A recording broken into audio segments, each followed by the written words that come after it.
detalles, porque ya está con nosotros el maestro Sergio García Quintana. Él es integrante de la Comisión Técnica de Finanzas y Sistema Financiero del Colegio de Contadores Públicos de México. Primero que nada, maestro, gracias, buenas tardes, qué bueno que está con nosotros. Muy buenas tardes, con gusto. Maestro, esta semana iniciamos con este proyecto que presenta la doctora Claudia Sheinbaum, la presidenta de México, como Plan México. Hay varias cosas ahí que se están tocando, pero una de las principales es atraer las inversiones.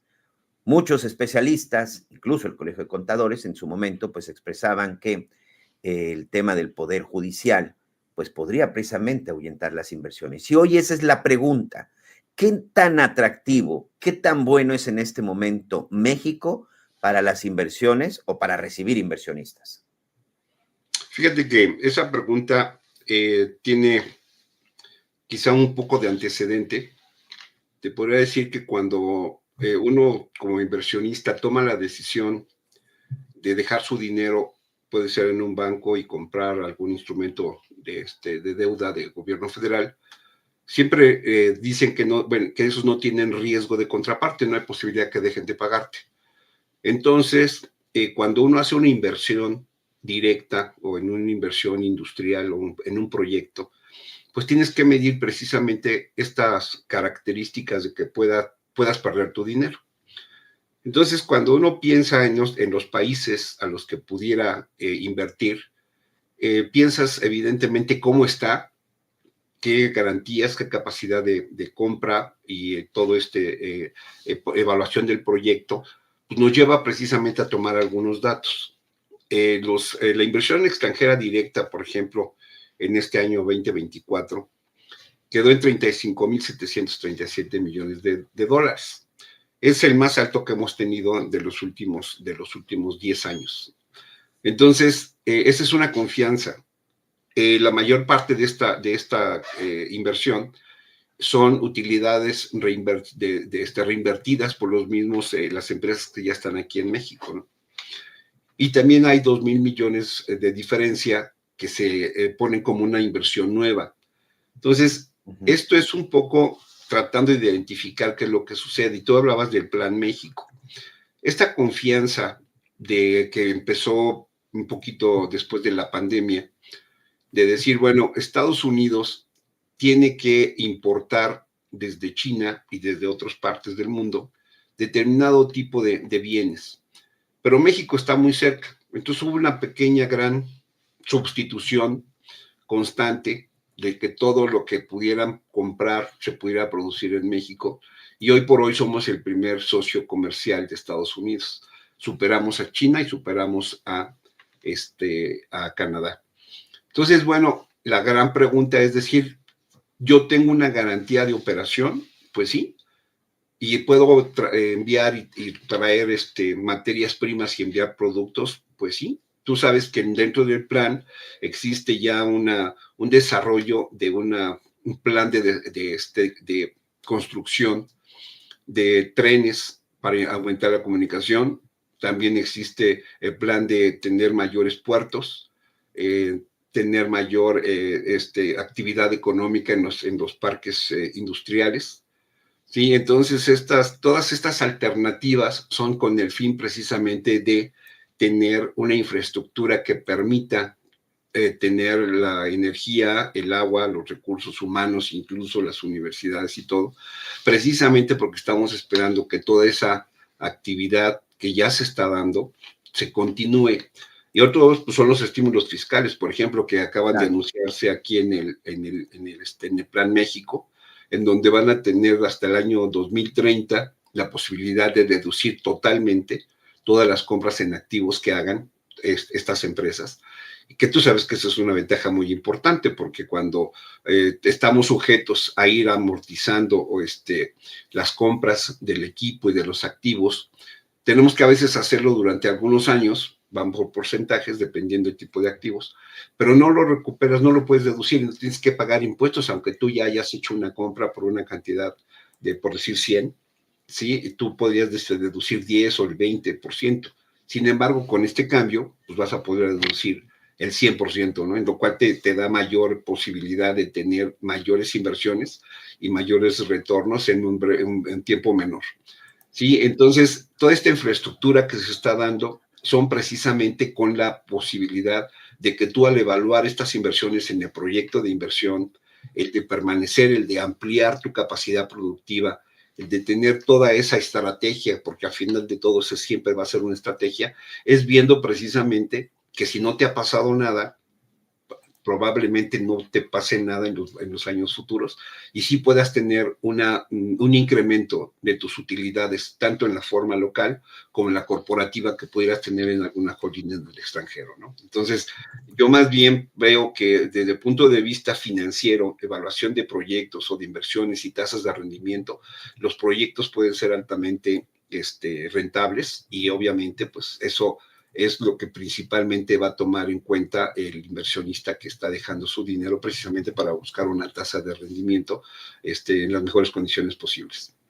Este panorama que nos presenta en este momento, bueno, pareciera que efectivamente en México, económicamente hablando, las cosas está bien, pero muchos hablaban y mucho se decía con el regreso al tema del poder judicial. Hay preocupación con los empresarios, escuchando a algunos empresarios, el momento de invertir cuando no se tiene una certeza jurídica, específicamente el Estado de Derecho preocupa. ¿Puede influir para que no lleguen las inversiones? Pues mira, la parte, por así decirlo, de alguna manera, el mercado de valores actualmente en México es un indicador muy importante.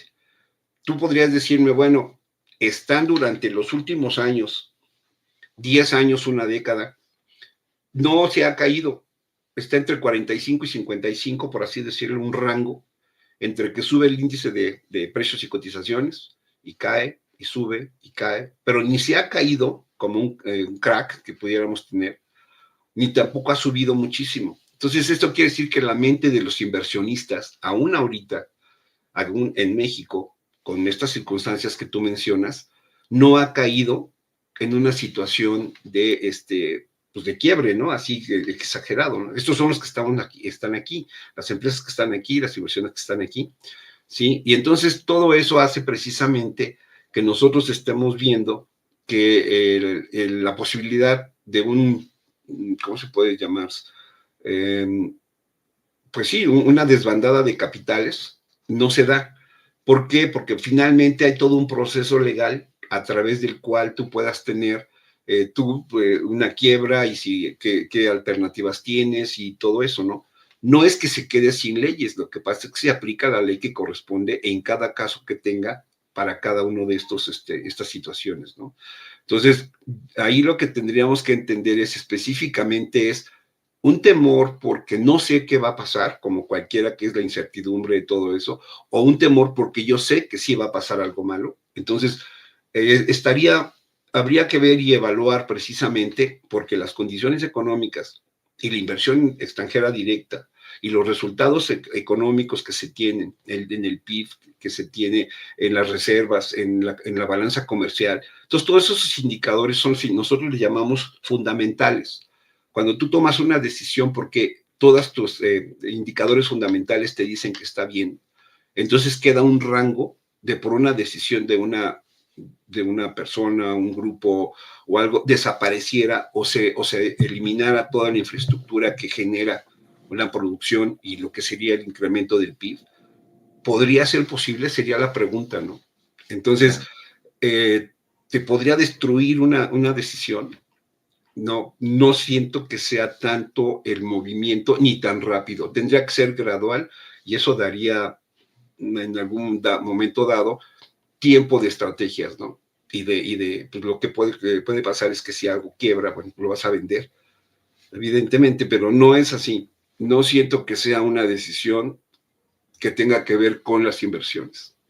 Quizá con un temor, pero no con Exacto. las inversiones. Sí, seguro, seguro, un temor. El dólar, por ejemplo, ha mostrado prácticamente desde el inicio del año, pues, un crecimiento. Hoy en algunas, sobre todo el dólar interbancario, pues andaba ya rondando cerca de los 21 pesos. Este factor, tenemos que decirlo, es normal, viene cambio de presidente en los Estados Unidos, no hay para ponerse, no debemos de ponernos nerviosos por este tema.